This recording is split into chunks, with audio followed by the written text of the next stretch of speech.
Hello students, welcome to my YouTube channel. जैसा कि पिछले वीडियो में हम लोगों ने रसायन विज्ञान पार्ट 1 के कुछ क्वेश्चन देखे थे, तो इस वीडियो में भी हम कुछ बचे हुए क्वेश्चन देखेंगे। तो जैसे कि पिछली वीडियो में लास्ट टॉपिक हम लोगों ने अभिक्रियाओं के बारे में पढ़ा था, तो वही अब आज भी हम उन्हीं कुछ अभिक्रियाओं के बारे में जानेंगे। तो आपका इससे पहले मैंने 4 अभिक्रियाएँ बता दी है। अब मैं 5वीं अभिक्रिया यानी उदासीनीकरण अभिक्रिया से शुरुआत करती हूँ। तो आपका है उदासीनीकरण अभिक्रिया किसे कहेंगे? तो लिखा है उदासीनीकरण अभिक्रिया अर्थात न्यूट्रलाइजेशन रिएक्शन। तो अम्ल एवं क्षार के संयोग से लवण एवं जल के बनने की क्रिया को उदासीनीकरण अभिक्रिया कहते हैं। तो स्टूडेंट्स, उदासीनीकरण अभिक्रिया क्या है? तो अम्ल एवं क्षार यानी अम्ल किसे कहेंगे? तो वे पदार्थ जो स्वाद में खट्टे होते हैं उसे हम अम्ल कहेंगे। और ऐसे भी कह सकते हैं कि वे स्वाद जिनका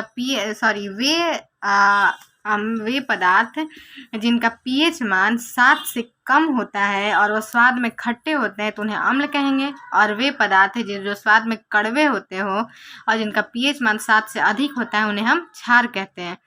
तो अम्ल एवं क्षार के संयोग से लवण एवं जल की प्राप्ति होती है, तो उस अभिक्रिया को हम उदासीनीकरण अभिक्रिया कहेंगे। एग्जाम्पल के माध्यम से समझते हैं। लिखा है सोडियम हाइड्रोक्साइड।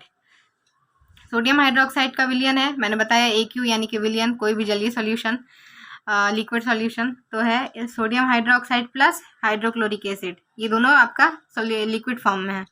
तो जब हम सोडियम हाइड्रोक्साइड क्षार है और जो आपका हाइड्रोक्लोरिक एसिड है ये आपका अम्ल है। तो सोडियम हाइड्रोक्साइड और जब हम अम्ल यानी कि HCl की अभिक्रिया करवाते हैं आपस में, तो हमें NaCl और जल की प्राप्ति होती है। NaCl यानी कि सोडियम क्लोराइड जो आपका लवण है और ये आपका जल है। तो वही कह रहा है कि वह रासायनिक अभिक्रिया जिसमें अम्ल एवं क्षार की अभिक्रिया हो और उसके तत्पश्चात हमें लवण एवं जल की प्राप्ति हो, तो उसे हम उदासीनीकरण अभिक्रिया कहेंगे। अब आते हैं हम नेक्स्ट अभिक्रिया की ओर। तो आपका है प्रकाश रासायनिक अभिक्रिया यानी फोटोकेमिकल रिएक्शन। तो प्रकाश रासायनिक अभिक्रिया किसे कहेंगे? तो आपको ऊपर टॉपिक से ही समझ लेना, प्रकाश रासायनिक यानी कि इसमें प्रकाश का कुछ ना कुछ घटना होगी, प्रकाश से कुछ ना कुछ कार्य किया ही जाएगा। तो वही लिखा है प्रकाश द्वारा संपादित की जाने वाली रासायनिक क्रियाओं को प्रकाश रासायनिक अभिक्रिया कहते हैं। यानी प्रकाश की उपस्थिति में जो भी अभिक्रिया संपन्न होती है उसे हम रासायनिक अभिक्रिया कहते हैं। अगर आपसे पूछा जाए इसका कोई एग्जाम्पल, तो इसका सबसे सही और सबसे सीधा एग्जाम्पल होगा फोटोसिंथेसिस यानी प्रकाश संश्लेषण की क्रिया। प्रकाश संश्लेषण की क्रिया हमारा सूर्य की उपस्थिति में होती है, तो यह आपका प्रकाश रासायनिक अभिक्रिया का उदाहरण हो सकता है।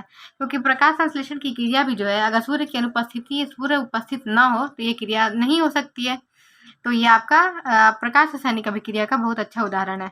तो अब हम जानते हैं दूसरे उदाहरण से, हाइड्रोजन प्लस क्लोरीन। जब हम हाइड्रोजन और क्लोरीन की अभिक्रिया सूर्य की उपस्थिति में कराते हैं तो हमें हाइड्रोजन क्लोराइड यानी कि आपका हाइड्रोक्लोरिक एसिड प्राप्त होता है।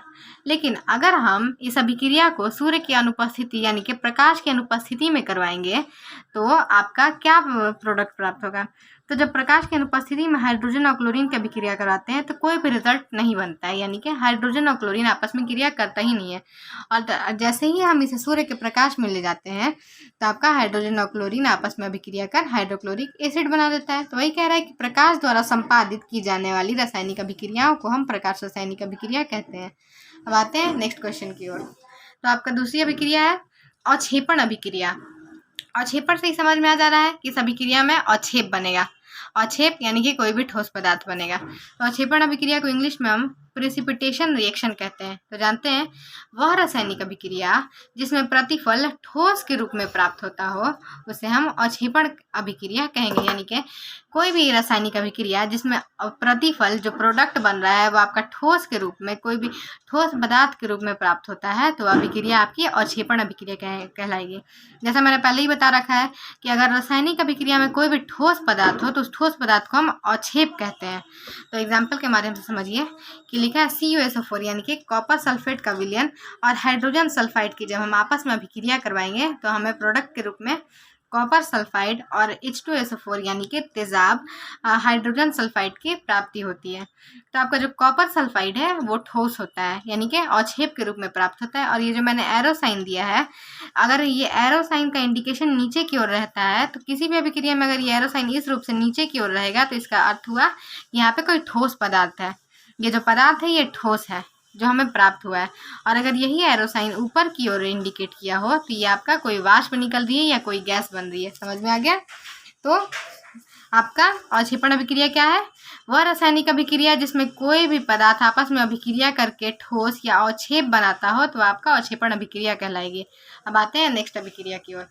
तो ये आपकी है ऊष्मा शोषी अभिक्रिया यानी endothermic reaction. RCTN means reaction होगा।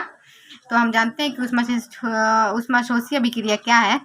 तो वह रासायनिक अभिक्रिया जिसमें ऊष्मा का अवशोषण होता है उसे हम ऊष्मा शोषी अभिक्रिया कहते हैं। अवशोषण यानी कि किसी भी चीज को सोख लेना, एब्जॉर्ब कर लेना, यानी वह रासायनिक अभिक्रिया जिसमें किसी भी पदार्थ का अवशोषण होता है, उसे एब्जॉर्ब कर दिया जाता है, तो वह अभिक्रिया आपकी ऊष्मा शोषी अभिक्रिया कहलाएगी। तो एग्जाम्पल है इसका हाइड्रोजन और आयोडीन की जब हम अभिक्रिया करवाते हैं तो हमें हाइड्रोजन आयोडाइड प्राप्त होता है और इसमें 11.82 कैलोरी ऊर्जा हमें प्राप्त होती है, यानी कि 18.82 कैलोरी ऊर्जा का अवशोषण होता है। ऊष्मा शोषी अभिक्रिया में किसी भी ऊष्मा का अवशोषण होता है तो वो आपका देखिए जैसे कि हाइड्रोजन और आयोडीन का जब हम आपस में अभिक्रिया कराते हैं तो हमें हाइड्रोजन आयोडाइड की प्राप्ति होती है और उसके साथ 11.82 कैलोरी ऊर्जा का अवशोषण किया जाता है। समझ में आ गया? अब चलते हैं हम नेक्स्ट अभिक्रिया की ओर। तो आपकी नेक्स्ट अभिक्रिया है ऊष्मा क्षेपी अभिक्रिया। पहले हमने पढ़ा ऊष्मा शोषी अभिक्रिया यानी कि वैसी अभिक्रिया जिसमें ऊष्मा का अवशोषण होगा, ऊष्मा को एब्जॉर्ब किया जाएगा, तो वह आपकी अभिक्रिया ऊष्मा शोषी कहलाएगी। अब हम जानते हैं ऊष्मा क्षेपी अभिक्रिया, तो वह आपकी है एंडोथर्मिक रिएक्शन। तो यानी वह रासायनिक अभिक्रिया जिसमें ऊष्मा का उत्सर्जन होता है उसे हम ऊष्मा क्षेपी अभिक्रिया कहेंगे। उत्सर्जन यानी कि निकलता है, ऊष्मा निकलती है यानी कि बाहर होती है, सिक्रीट होती है, तो आपकी ऊष्मा क्षेपी अभिक्रिया कहलाएगी। एग्जाम्पल से समझते हैं, जब कार्बन और ऑक्सीजन की आपस में अभिक्रिया करवाते हैं तो कार्बन डाइऑक्साइड की प्राप्ति होती है और हमें 95.5 कैलोरी ऊर्जा की प्राप्ति होती है या ऊर्जा का उत्सर्जन होता है। तो आप लोग समझ गए होंगे कि ऊष्मा क्षेपी अभिक्रिया किसे कहते हैं। तो वह रासायनिक अभिक्रिया जिसमें ऊष्मा का उत्सर्जन होता है यानी कि ऊष्मा बाहर की ओर निकलती है तो उसे हम ऊष्मा क्षेपी अभिक्रिया कहेंगे। अब आते हैं नेक्स्ट अभिक्रिया की ओर। तो आपकी 10वीं अभिक्रिया है रेडॉक्स अभिक्रिया, रेडॉक्स रिएक्शन। तो हम जानते हैं रेडॉक्स अभिक्रिया क्या है।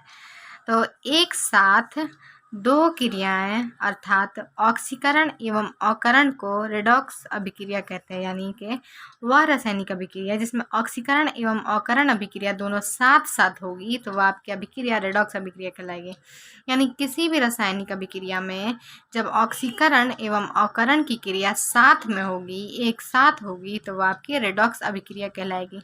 यानी कि ऑक्सीकरण एवं अवकरण अभिक्रिया के सम्मिलित रूप को हम ये भी कह सकते हैं कि ऑक्सीकरण एवं अवकरण अभिक्रिया के सम्मिलित रूप को आप रेडॉक्स अभिक्रिया कहेंगे।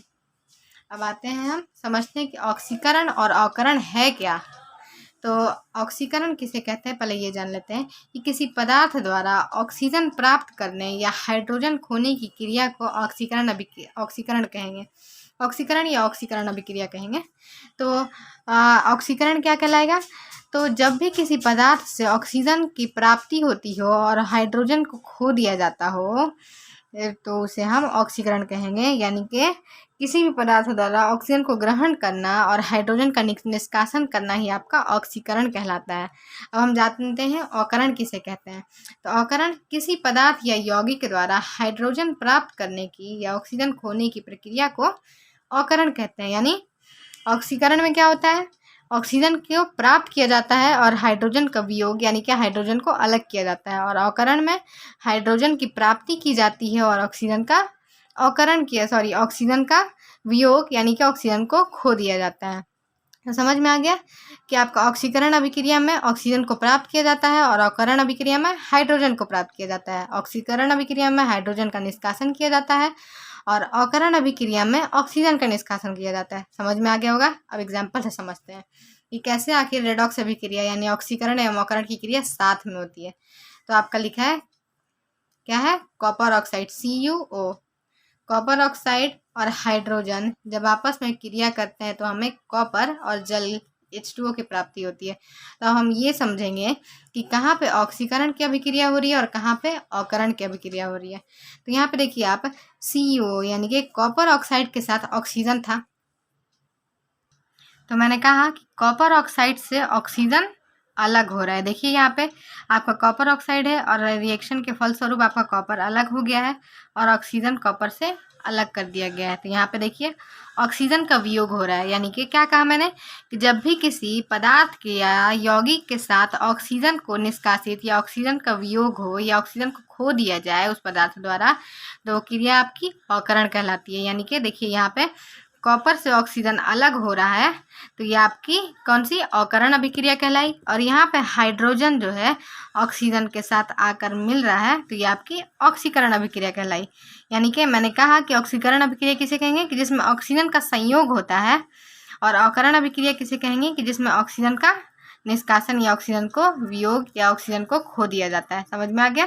तो देखिए यहाँ पे आपका कॉपर ऑक्साइड से ऑक्सीजन को खोया जा रहा है, तो आपका कॉपर की प्राप्ति हो रही है, और H2 को ऑक्सीजन से संयोग किया जा रहा है, यानी कि H2 के साथ जब ऑक्सीजन का संयोग हो रहा है तो आपकी जल की प्राप्ति हो रही है। यानी कि यहाँ पे ऑक्सीजन का संयोग हुआ तो आपका ये हो गई ऑक्सीकरण अभिक्रिया, और यहाँ पे ऑक्सीजन का वियोग हुआ तो ये आपकी हो गई अवकरण अभिक्रिया। क्लियर हो गया।